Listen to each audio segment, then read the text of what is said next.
marca. Un país no es una empresa. Le he pedido a Alberto Fernández que encabece la fórmula que integraremos juntos. Inmediatamente le dije que sí. ¡No se inunda más! Nunca más me voy a pelear con Cristina. No a los malos de antes y no a los malos de ahora. Son los dos horribles. La pindonga, el chuflito. Macri, Vidal Luján, Vidal Luján no es nada original.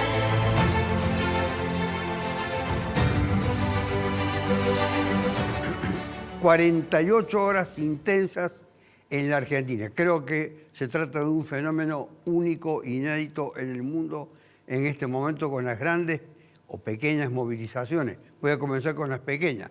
La del campo, que pretendía ser muy grande, terminó siendo muy pequeña, no obstante el fuerte apoyo de los medios hegemónicos. No consiguieron nada más que reunir miles de camionetas 4x4, un despliegue de la ostentación será, o de la riqueza, o del buen pasar, como sea. Mientras los movimientos piqueteros con demandas urgentes, indispensables de resolver, y operando una cierta unidad de acción y de objetivos, un hecho también, como dije al comienzo, inédito en la Argentina. No sé qué alcance podrá llegar a tener la próxima semana. También hubo algunos conatos de intervención sindical. Un fenómeno previo, que no tiene nada que ver con la política, ni con las demandas, ni con las exigencias, de un país curioso, de un país extraño, casi diría de un país misterioso. 15.000 cordobeses fueron a la provincia de Santa Fe a ver a Belgrano. Una tarde de trabajo. No creo que sean potentados los hinchas de Belgrano que hayan ido, pero un fenómeno masivo impresionante. Si le hubieran permitido a los hinchas de Talleres una semana atrás haber asistido como se les permitió y se les posibilitó a los de Belgrano, probablemente el fenómeno habría sido de igual o mayor intensidad o magnitud. Entonces, estamos frente a circunstancias y fenómenos y situaciones completamente extrañas. Pero mientras tanto, en los círculos del poder se trabaja de una manera silenciosa, por ejemplo, entre otras cosas, para intentar justificadamente reformar o lograr una nueva Corte Suprema de Justicia de la Nación, y sobre eso también tenemos que hablar, porque la gente parece no estar muy interiorizada del valor y del significado que todo eso tiene. Irina Santesteban, secretaria general del Partido de la Liberación, ¿es real esta unidad operativa de acción, de objetivos que se ha producido en las últimas horas y que puede conducir a mayores unidades en el futuro de los movimientos piqueteros? Ojalá que así sea.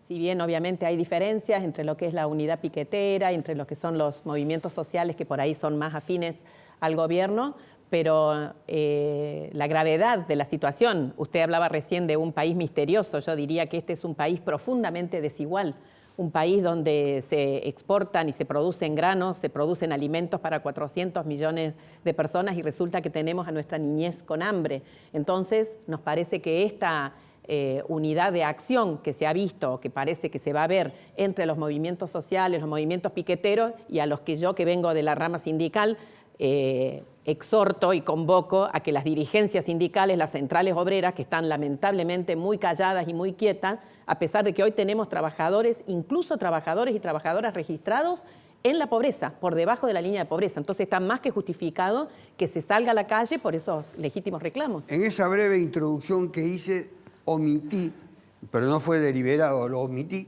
que no había nadie a favor del gobierno nacional. Ninguna, al margen de los hinchas de Belgrano que estaban detrás de sus objetivos puramente deportivos. No había nadie a favor del gobierno nacional en la calle. Y lo que pasa que... Este es un fenómeno digno de ser también analizado. Lo que pasa que se cambió un ministro por una ministra, pero el rumbo sigue siendo el mismo. El discurso de la ministra fue dirigido a tranquilizar a los mercados, que sabemos quiénes son el mercado, las grandes corporaciones. Pero los que la están ministra imponiendo... no es una tecnócrata, No. como lo era No. su antecesor. Pero lo cierto es que no, como bien lo dijeron los dirigentes de los movimientos sociales, no le habló a la gente que está tan mal, tan preocupada y tan acuciada por el mango de día a día frente a una inflación que no cesa. Y hasta ahora las medidas que se están previendo tomar no son diferentes a las medidas que se venían tomando antes. Entonces, me parece que no voy a justificar el piquete del campo, que son los piquetes de la abundancia, ¿no? Porque ese sector no le va nada mal y sin embargo siguen movilizándose. No tuvieron la convocatoria que ellos esperaban. No, porque hay muchos sectores, No inclusive tuvieron del la campo, que están convocatoria reconociendo esperada. que no pueden salir Al menos porque esa es mi impresión. en este momento no pueden salir por las ganancias extraordinarias que están teniendo, que no se les grava con un impuesto como se debería, y salir a reclamar, la verdad que es una cachetada para la gente humilde. Luis Azar es intendente de Tanti. Creo que el segundo periodo o tercero. Tercero. El tercer periodo. Lo quieren jubilar. Ah, sí, así es. ¿Lo quieren jubilar de qué manera? Y me parece que de una manera que no es la correcta. ¿Usted se quiere volver a presentar por la Unión Cívica Radical? Por supuesto. ¿Usted se quiere volver a presentar? Sí. ¿Y de qué manera lo quieren excluir? Impedir que usted continúe representando la voluntad del pueblo si es que el pueblo lo vota. Por supuesto, hay que esperar primero que sea candidato y segundo que el pueblo me vote y yo gane. Y eso es importante recalcarlo, porque si yo pierdo, ¿Usted espera que me voy a mi esas casa. cosas se produzcan, que lo elijan y que gane? La expectativa Es su siempre aspiración. está. Por algo he estado 3 periodos, pero la expectativa siempre está. Pero ¿qué ha sucedido? En el periodo que va del 2015 al 2019, durante el año 2016, se creó una nueva ley en donde se prohíbe la reelección y se establece para todos los municipios que no tenemos carta orgánica, sino que estamos dentro de la carta de la 8102, de la carta orgánica de la provincia, también sea igual que los que tienen carta orgánica y sean 2 periodos. Nosotros no estamos en desacuerdo de la reelección continua y prolongada y compartimos que sean 2 periodos, pero que el primer periodo no se tome en un periodo del 15 al 19, que la ley se hizo en el 16. Resumiendo, no se puede legislar para atrás. Acá hay abogados y saben que la legislación siempre tiene que ser hacia adelante, que no es constitucional.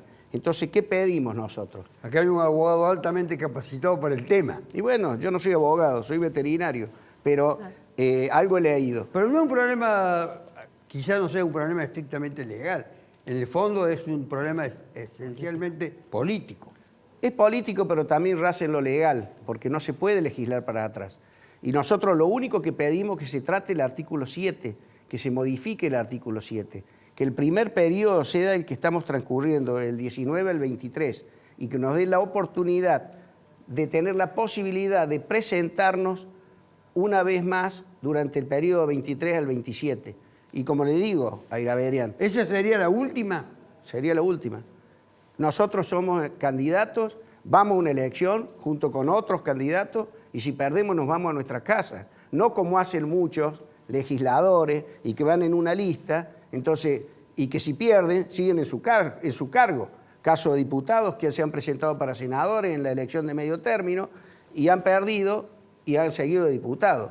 Y muchos más. Entonces, que la ley sea pareja para todos los que estamos en la actividad política. Si pierdes, iría a la casa, en realidad, ¿no me invitaría más? No, yo lo que le quiero, no, seguiría militando, porque lo llevo en el alma. Porque irse a la casa sería desertar. No, pero lo que le quiero decir a Iraverian, que nos vamos a nuestras casas, en el sentido que nos quedamos sin cargo. Si esto fuese una ley ejemplificadora y como corresponde y pareja, esto sería para todos. Le estoy dando el ejemplo de diputados que en la elección de medio término fueron de candidato a senadores y perdieron en nuestro partido. Ha sido en muchos, pero en nuestro partido. Y perdieron el candidato a senador y siguen siendo diputados. Y no solamente sigue siendo diputado, sino que preside la Cámara de Diputados. El bloque vamos a ver quiénes son de algunas de las figuras más prominentes de radicalismo y también de socios de radicalismo en Juntos por el Cambio, los que no quieren esta reelección. Pero dije que teníamos un conspicuo constitucionalista, abogado, ex juez federal, Rodríguez Villafañe. Lo quiero utilizar, si se me permite la expresión de utilizar, para la gente, por el tema de la Corte Suprema de Justicia de la Nación, que es un tema crucial en la Argentina de hoy. Pero antes, si brevemente le puede responder a esta inquietud del intendente de Tanti. Lo que pasa es que la Constitución tampoco garantiza la reelección, etc. Yo participé en la Carta Orgánica Municipal de la Ciudad de Córdoba, eso lo discutimos, y acá en Córdoba el intendente no puede más de 2 periodos. Podría haber 2 interpretaciones, es decir, bueno, en la provincia no podría haber municipios en donde haya 2 periodos y otros que pudieran hacer tercer periodo. De cualquier forma, este ya no es un problema legal, porque podrían encontrarse argumentos para un lado y para el otro, es un problema político. Acá lo que hay que evitar, que es lo que está pasando, que las cuestiones políticas se judicialicen. Le digo que podría haber argumentos en favor y en contra de lo que te dice, desde lo jurídico.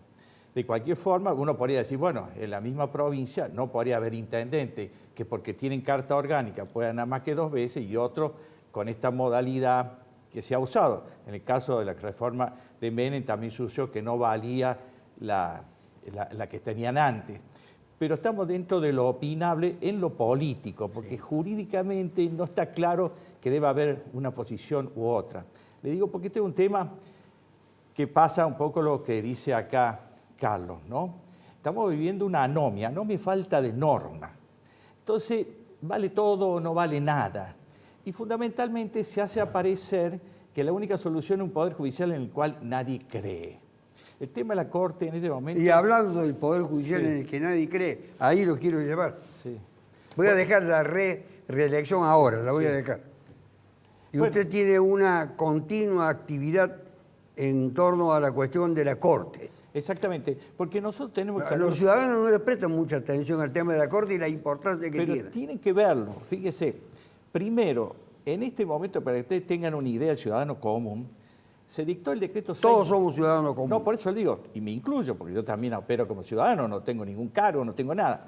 Se dictó el decreto 690 en el año 2020, por el cual se declaraba cable, internet, servicio público. Esto era muy importante, no solamente porque hacía que no se podía aumentar de cualquier forma, sino imagínense en pandemia un aumento descontrolado, la gente entonces no tenía trabajo a distancia, no se recibían los deberes del colegio, no podía tener una distracción en un momento en donde no se podía salir ni de la casa.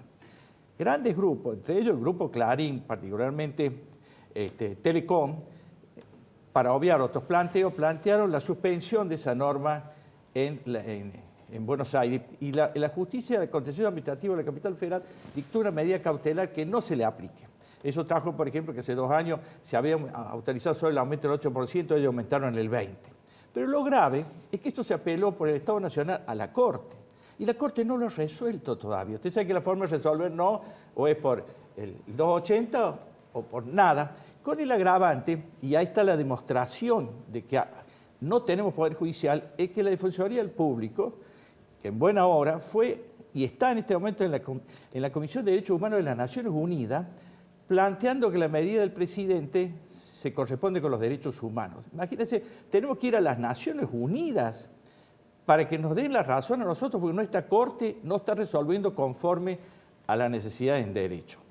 Y después vienen otras discusiones, porque el Poder Judicial... Sobre esas otras discusiones sí, voy a volver, perfecto, porque también sobre la integración de la Corte, que es un tema crucial, y que la gente hoy, acuciada por su necesidad, sí, sobre todo las económicas, y además estamos frente a un fenómeno que se puede dar explosivo en los próximos días, que es la hiperinflación, para la cual quizá no encontremos en este momento nadie que nos diga de qué manera poder salir de ella. Perfecto. Y en el contexto de la municipalidad de la ciudad de Córdoba, que tiene a su vez otra estructura desde el punto de vista de la afiliación política,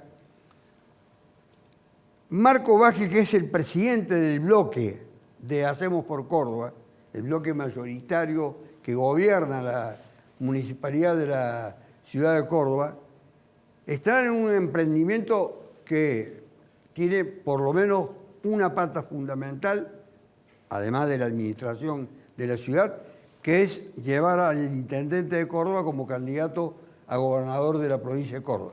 Pero lo fundamental de la acción suya es la actividad en beneficio de, o en perjuicio, según como lo miren, de los que vivimos en Córdoba, de los que habitamos en Córdoba. Y tienen ahora actualmente un proyecto que tiende a convertir a la ciudad de Córdoba en el epicentro de un gran ente metropolitano.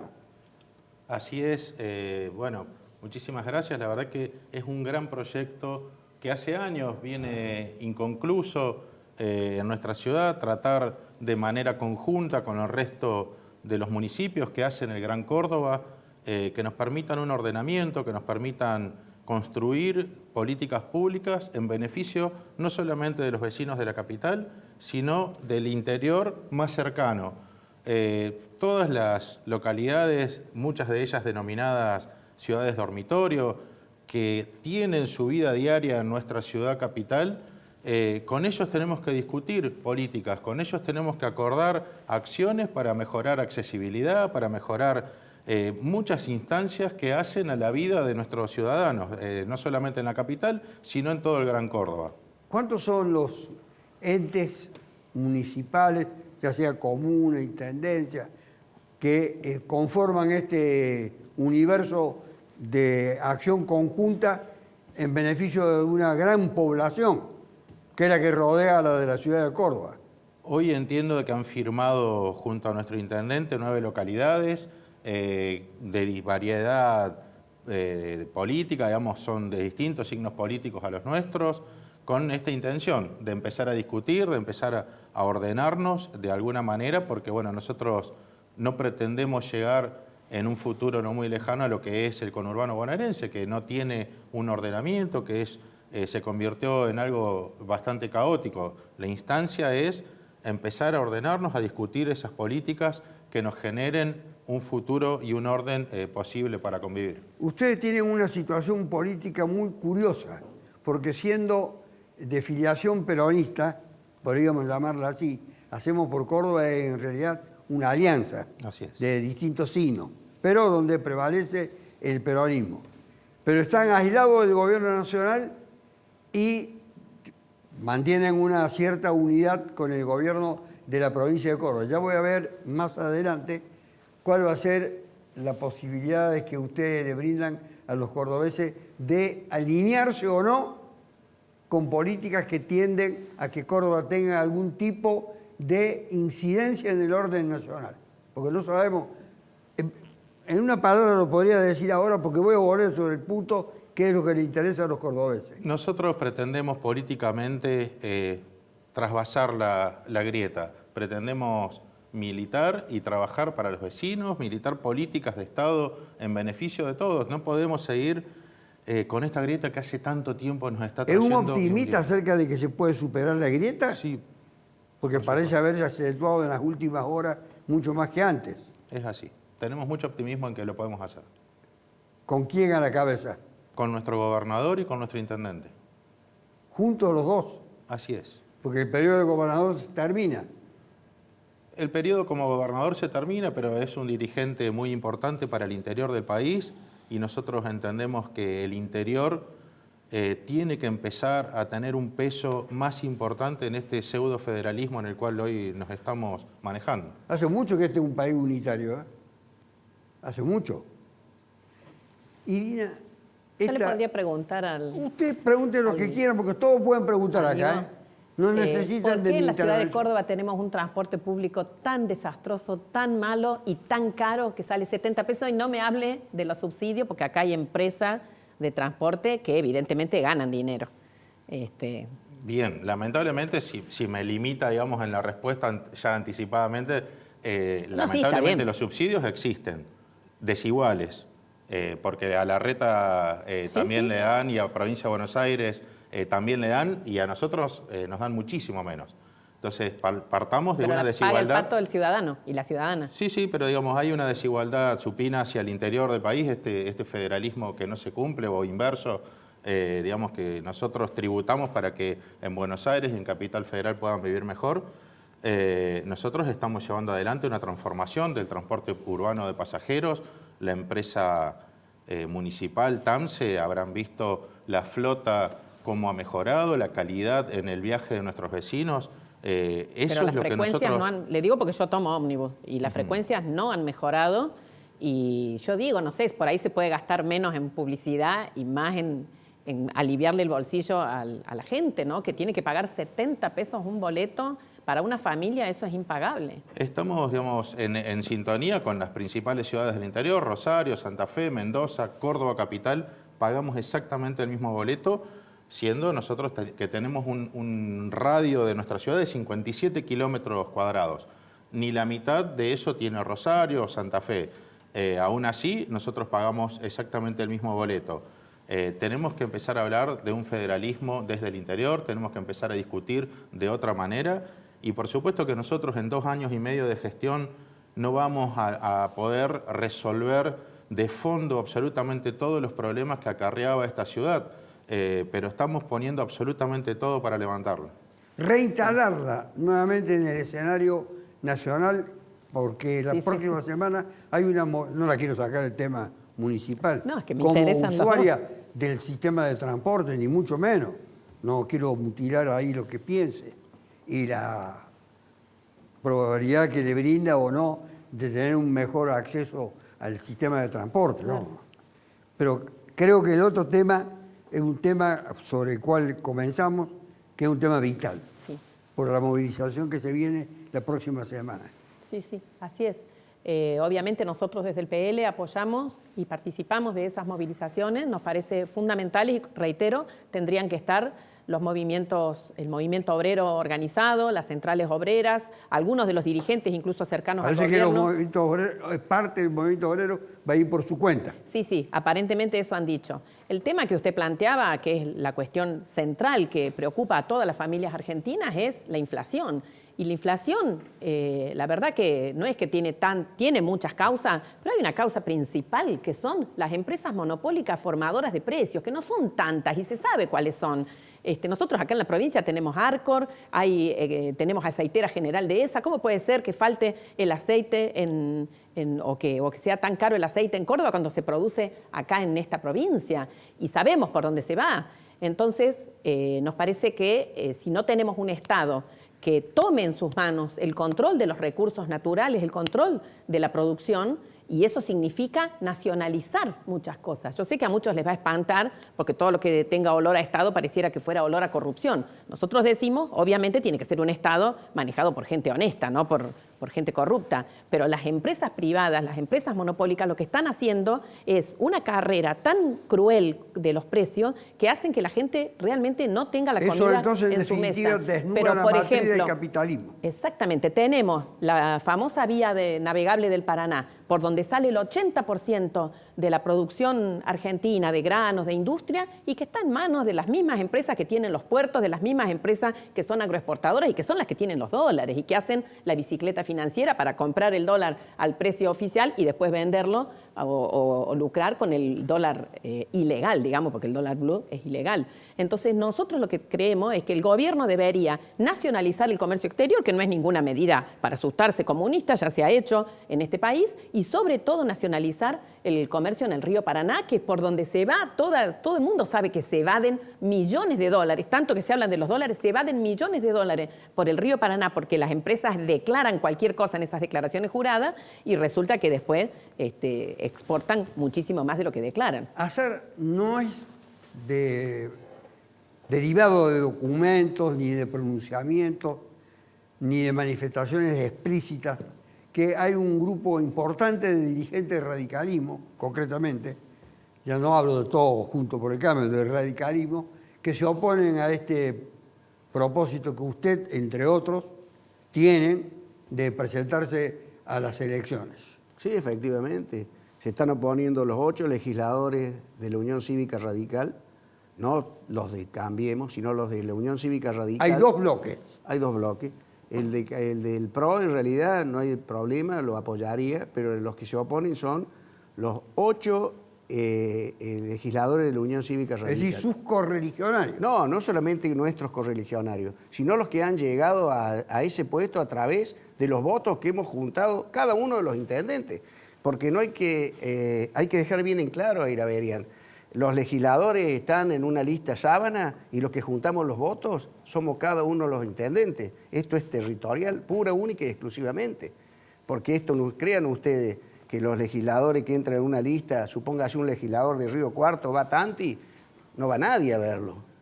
Va si los intendentes que manejamos la política, cada uno en su partido, los convocamos y los invitamos. Entonces, ellos están ahí gracias al voto que le hemos juntado cada uno de los intendentes en las distintas localidades. Es decir, la confianza está depositada en ustedes que son los jefes de la comunidad local. Es que lógicamente que es así, somos los que juntamos los votos. Entonces, nosotros le pedimos que en reciprocidad de todo esto apoyen esta iniciativa. El gobierno provincial, el señor gobernador, tiene todos los votos para aprobarla, porque tiene 40 y pico de legisladores. O sea que lo tiene, pero ¿qué pide? Que así como en su momento, en el 16, se votó por unanimidad, porque la ley la votaron los de Hacemos por Córdoba y los radicales, por unanimidad, no los de la izquierda, se vote ahora o lo apoyen en esta votación también los radicales. Entremos al tema de la Corte, porque es un tema que aparentemente no guarda relación con estas urgencias que hoy tenemos en la Argentina. Sin embargo, hay esa urgencia también. Así es fundamental. Primero por aquello de que el Poder Judicial, la única forma que se represtigie, empecemos por la cabeza. Y si la cabeza está desprestigiada, en este momento tenemos un presidente de la Corte que entró por un decreto de necesidad de urgencia, que a su vez sacó una resolución del Consejo de la Magistratura reflotando una ley derogada en contra de la facultad del Poder Legislativo, que a su vez ahora preside el Consejo de la Magistratura y con lógica casi mafiosa, apretando a los jueces que no se adecúan a su criterio, como pasó como el juez de Paraná, que dijo que no cabía avanzar en el Consejo de la Magistratura y no solamente revocaron esa decisión, sino que mandaron la actuación de ese juez al sector disciplinario del Consejo de la Magistratura. Tiene la suma del poder público judicial. Esto no es menor porque para salir... Perdón, para que la gente sepa. Un hombre, un juez de la Corte Suprema tiene la suma del poder. La suma del poder público, o sea, judicial, porque ellos en última instancia deciden, y con 3 votos, pero además el presidente del Consejo de la Magistratura puede apretar por dentro a los jueces. El Consejo de la Magistratura tiene facultad disciplinaria. Entonces yo le puedo inventar alguna causa y dejársela pendiente, ese juez no sabe qué le va a pasar, lo puede condicionar no mandándole empleado, fotocopiadora, infraestructura. Que adviertan los peligros que acechan a los ciudadanos. Le inventan una causa y va a parar a estos gentes. Pero sumamos otro detalle. Vamos a hablar de las cosas buenas que hay. En este momento una de las cosas más buenas que está tapada es que algo bueno aquí. 18 gobernadores que se han puesto de acuerdo. Incluso en su momento iba a sumarse Neuquén, iban a ser 19. ¿Y qué se han puesto de acuerdo los gobernadores de distintas perspectivas? Y señores, hay que dar una salida al tema de la Corte. Y propusieron, propuesta que está en discusión en el Senado, que la Corte se fuera a 25, que podría ser de 29 si no se tocan los 4 que están. Esto no es menor. Porque quiero hacer un paréntesis, acá la gente podría pensar, una corte tan grande, mire, hay cortes de 50 y de 80 en el mundo, pero lo importante es que hoy tenemos una corte de 205 miembros. Hoy. Y usted dirá, ¿cómo puede ser 205 miembros? Y sí, porque la Corte Suprema está resolviendo prácticamente 15.000 causas al año, que dividido por los días hábiles más o menos da 69 causas por día. Promedio, si un día no fue o faltó, al otro día son 138. Lo cual demuestra en sí mismo que es imposible que los ministros conozcan lo que firman. Fíjese, los invito a que vean en YouTube la participación de Zaffaroni en la comisión del Senado donde analizan el tema, en donde él dice, mire, nosotros teníamos que firmar un promedio de una resolución cada media hora usando todos los días sábado, domingo y feriado. Aún más, teníamos tanta impotencia que después del acuerdo, mal llamado acuerdo porque ahí van nada más que a firmar prácticamente, les preguntábamos a los secretarios si habíamos firmado algo de importancia por si la prensa nos pregunta. No sabían ni qué estaban firmando. Y esto lo ha dicho Zaffaroni. Esto habla de que ese sistema judicial no va más. Lo voy a interrumpir ahí, Sí. lo voy a paralizar, Sí. porque hacemos la pausa y cuando vuelva quiero que complete esta cuestión de la necesidad de una integración tan plural de la Corte Suprema de Justicia de la Nación. Tenga en cuenta todos los peligros que a ustedes los acechan si llegan a ser destinatarios de una actividad judicial que quede en manos actualmente de una mayoría de 3 personas sobre 4 que integran la Corte. Ya volvemos. Inmediatamente.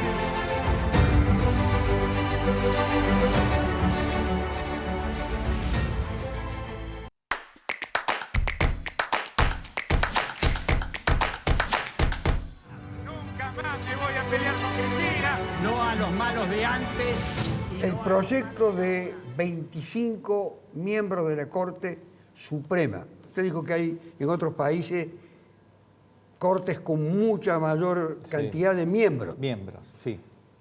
¿Qué justificación tiene? Voy a explicar, entre paréntesis quiero explicar por qué dije 205. Eran los 5 miembros de la ley más los 200 personas que adentro hacen proyectos y resuelven. Eso no es menor, porque el tema de la Corte tiene varios aspectos, políticos y técnicos. En lo político, como decimos, tenemos que superar una Corte con lógica monárquica, o sea, que puede darse el gusto de no irse cuando la Constitución manda que se vaya a los 75 años, que han decidido que no se pague impuesto a las ganancias, que encima eso no tienen términos para resolver. Fíjese que el fallo que sacaron con el tema del Consejo de Magistratura tenía hace 6 años a fallo.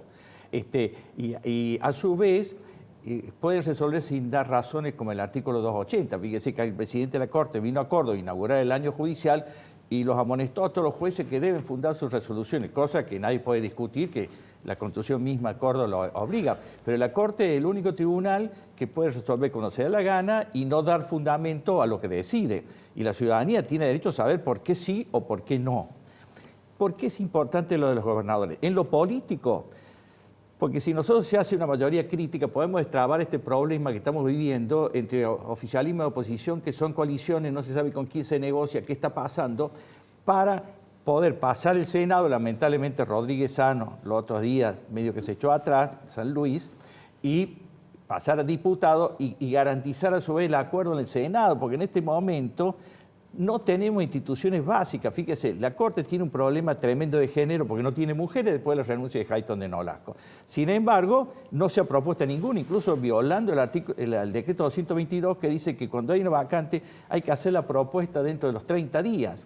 O sea, no tenemos la presencia femenina en la Corte como mereceríamos, no hay especialidades en determinados temas e indudablemente ampliar la Corte podría permitir que haya una más cercanía. Por un lado, esta Corte Federal entre un país federal que queremos, en donde haya una visión con tiempo y espacio, porque los ciudadanos tenemos un lugar, un tiempo y un espacio y una perspectiva que también vale desde lo jurídico. Entonces, que haya representación de hombres y mujeres de cada uno de los lugares de la patria va a enriquecer, porque a su vez eso le da coherencia, y hago un comentario que vos bien lo sabes, Carle. En realidad la lógica del Poder Judicial, que es un poder disperso, es que haya una cercanía entre el juez y el administrado. Por eso que a los jueces de primera instancia se les exige que estén en determinados radios cercanos al tribunal. Pero la lógica hace que con esta inflación recursiva, en Plaza Lavalle, en Buenos Aires, se terminen resolviendo cosas de Córdoba. Y hablando nuevamente del universo local de Córdoba, de la ciudad de Córdoba, el papelón, el escándalo y todas las otras expresiones calificativas que se puedan utilizar con el festival que finalmente se frustró con la intervención de este controvertido artista, bueno, lo voy a llamar de esa forma, Ulises Bueno. Para evitar eso, ¿tiene algún plan la Municipalidad de Córdoba? ¿Tienen algún plan ustedes, los concejales? Por ¿En la mayoría? Nosotros hemos hablado en el marco del Consejo Deliberante, lo ha hecho nuestro intendente y lo hizo también el secretario de Gobierno, invitando a participar, a incorporarse a lo que es el CORACE, que es un ente descentralizado municipal que va a coordinar todo este tipo de eventos, y se ha invitado particularmente a la oposición a formar parte del mismo para, digamos, garantizar la transparencia y no discutir más este tipo de situaciones que, como todos saben, este tipo de eventos masivos en las principales capitales del mundo y, por supuesto, en las capitales turísticas de nuestra Argentina se llevan adelante y no se discuten. Pero bueno, digamos, si hace falta transparencia a la hora de la organización y de cómo se van a desarrollar, para eso está esta herramienta que hemos creado desde el Consejo Deliberante y en la cual, por supuesto, se les da participación a la oposición. ¿Quiénes son, si lo puede decir, los que en el radicalismo, con notoriedad, se oponen a la reelección? Bueno, los 8 legisladores de la Unión Cívica Radical. Eso ya lo dijo. Y además... Pero hay otras figuras que no están en la legislatura de Córdoba. Sí, sí, pero que siguen manejando el partido a su gusto, que son los nombres de siempre. Negri, Mestre, Aguad, siguen siendo los nombres de siempre, que venimos perdiendo elecciones hace 23 años de gobernador y nunca ha habido una autocrítica seria y que podamos reestructurar, y no dan paso a la gente joven, y eso no quiere decir que ellos queden afuera, pero los que ya tenemos más años colaboremos en esto. Queremos ahora, y muchos intendentes tenemos la ilusión de que Rodrigo de Loredo como ser, que es un muchacho joven, formado, muy interiorizado de todo el tema, muy capaz, sea nuestro candidato a gobernador. No, vienen ahora con un candidato que no es radical. Entonces, de una vez por todas, el radicalismo tiene que reaccionar y tiene que tener autocrítica y tiene que darle paso a los candidatos de la Unión Cívica Radical. Si no, ¿por qué estamos acá hace 23 años gobernados por Hacemos por Córdoba? Porque los radicales no lo hemos sabido afrontar y no hemos hecho autocrítica y siempre siguen manejando el partido, armando las listas a gusto y piacere y poniendo los que ellos quieren o los que son más amigos de ellos. Y así el partido no va a salir adelante. ¿Cuál es la interpretación, Irina, del silencio de Cristina, si es que usted tiene alguna, en toda esta situación de esta semana con respecto a las medidas planteadas por la ministra de Economía? La verdad que no lo sé, no puedo saberlo, pero me parece que... Posibilidad que usted ensaye. Lo que yo veo, y se lo dije al principio, es que la ministra no planteó cosas diferentes, ni están planteándose medidas diferentes, y evidentemente había diferencias con el ministro Guzmán respecto a lo central de este gobierno, que es el acuerdo con el Fondo Monetario, el vergonzoso acuerdo con el Fondo Monetario Internacional que implicó legitimar una deuda fraudulenta que sirvió para la fuga de capitales, que por lo menos se debió investigar, suspender por lo menos hasta investigarla, y no se hizo, y evidentemente la ministra dio señales claras, dio palabras claras de que el acuerdo con el fondo está intacto, y habló con la jefa del Fondo Monetario, Georgieva, que nos anuncia a los argentinos como si nos hiciera falta mayores dolores, como si al pueblo argentino ya no tuviera suficientes dolores. Entonces, la verdad que ella forma parte del gobierno, ella es la que lo ungió a Alberto Fernández presidente, o sea que por más que esté en silencio, o hable, o diga discursos, algunos de ellos podemos estar más en desacuerdo o compartir algunos puntos de vista, pero lo cierto es que ellos son el gobierno, y son el gobierno hace casi 3 años, y el desastre que se está transformando la realidad argentina, sobre todo para los sectores más pobres, más vulnerables, para la clase trabajadora, para los desocupados, el sector informal, etcétera, por supuesto que hay una responsabilidad enorme del endeudamiento que nos dejó el gobierno de Macri, la pérdida salarial que hubo, la fuga de capitales, todo. Pero estos casi 3 años son responsabilidad de este gobierno. El Partido de la Liberación, de la cual usted es la secretaria general en Córdoba, va a marchar entonces la próxima semana, tanto en Córdoba como en Buenos Aires. Y en los lugares donde estamos, sí. ¿Y usted tiene esperanza de que haya una concentración de objetivos en una unidad piquetera? Sí. Yo creo que tiene que haberla, y reitero, me parece una cosa que tiene que haberla y otra cosa es que usted crea que se van a dar las condiciones. Y no lo sé porque depende también de cómo actúa el gobierno y cómo actúan organizaciones de las que nosotros no formamos parte. Pero a mí lo que me preocupa y lo que me parece que hay que empezar a movilizar es a la clase trabajadora. No es que hay que empezar a movilizar, hay muchísimos sectores que están movilizados, pero lamentablemente sin que las cúpulas sindicales, en un país donde el movimiento obrero ha sido siempre muy importante y muy determinante a la hora de lograr cambios, es inaudito, digamos, que no estén movilizados, que no estén convocando a un paro general, a un plan de lucha para terminar con la inflación, para terminar con la especulación y para que el gobierno tome las medidas que recién yo mencionaba y que hacen falta. Todos dicen que está solo el presidente. Para Rodríguez Villafañe, ¿está solo? Lo que pasa es que el poder no es solamente el presidente. Acá lo más grave que yo estoy viendo pasa por la Corte Suprema, porque aun cuando se llegara a consenso, por ejemplo, la necesaria ley de la ganancia inesperada, en la medida que eso lo deciden 3 personas en la Corte con una medida cautelar, estamos casi extorsionados con la posibilidad de que no tenga futuro dentro de una lógica de un Estado de Derecho. Por eso es muy importante no dejar de tener en cuenta 2 o 3 signos. Uno, como decía recién, el que se autoproclamó presidente y a su vez ahora tiene asumo el poder público. Por el segundo, que es Rosenkrantz, fíjese, él hace un año ya dijo que a partir de este momento no se apartaba en las causas en donde su estudio había sido parte. Y su estudio había representado grupos de inversión como importantes que nosotros sabemos que están detrás de la deuda externa, etc. Y no nos podemos olvidar del discurso que él acaba de hacer en Chile, en donde dijo que no es verdad lo que bien había marcado Evita, que detrás de cada necesidad hay un derecho, olvidándose que al revés, el mandato constitucional es dar derecho a los derechos humanos que sean operativos, y está en la Constitución y está en los pactos internacionales.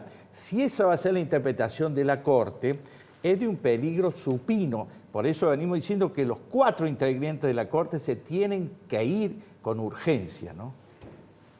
Ustedes están en el universo nacional solos, porque cuando hablo del peronismo de Córdoba, para llamarlo de alguna forma, porque es una confluencia, como dije en un momento determinado, de una coalición. ¿Qué van a hacer en Córdoba con respecto al país? Bueno, nosotros ¿Tienen ustedes un proyecto visible para eso?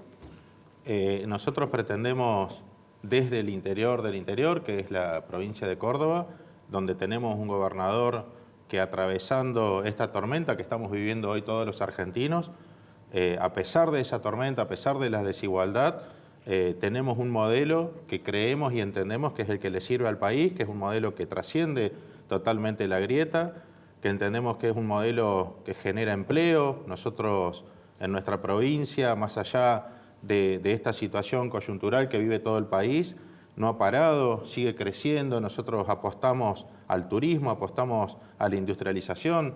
La provincia sigue creciendo y nosotros estamos... Pero van a tener que optar en algún momento determinado, salvo que el gobernador de Córdoba sea el eje convocante de algo que a este momento no parece que ello vaya a ocurrir, porque está muy polarizado la confrontación política en la Argentina. Está muy confrontado todo. La verdad que entendemos de que, a ver, lo que se está generando desde Córdoba y las visitas que recibe nuestro gobernador, digamos, de distintos dirigentes nacionales, no es una cuestión meramente por amistad. Están viendo claramente que Córdoba tiene una cuestión central dentro de la política nacional, que es una de las principales provincias del interior, junto con Santa Fe, junto con Mendoza, junto con las provincias productoras, y desde acá se está generando una posible futura posibilidad para este país. Nosotros creemos que el modelo de Córdoba se puede exportar a la nación y que nuestro gobernador va a encabezar ese proceso. Azar, finalmente se decide que Juez sea el candidato a gobernador de Juntos por el Cambio, o como se llame. No sé si seguirá existiendo Juntos por el Cambio, tendrá ese nombre. ¿Qué van a hacer ustedes?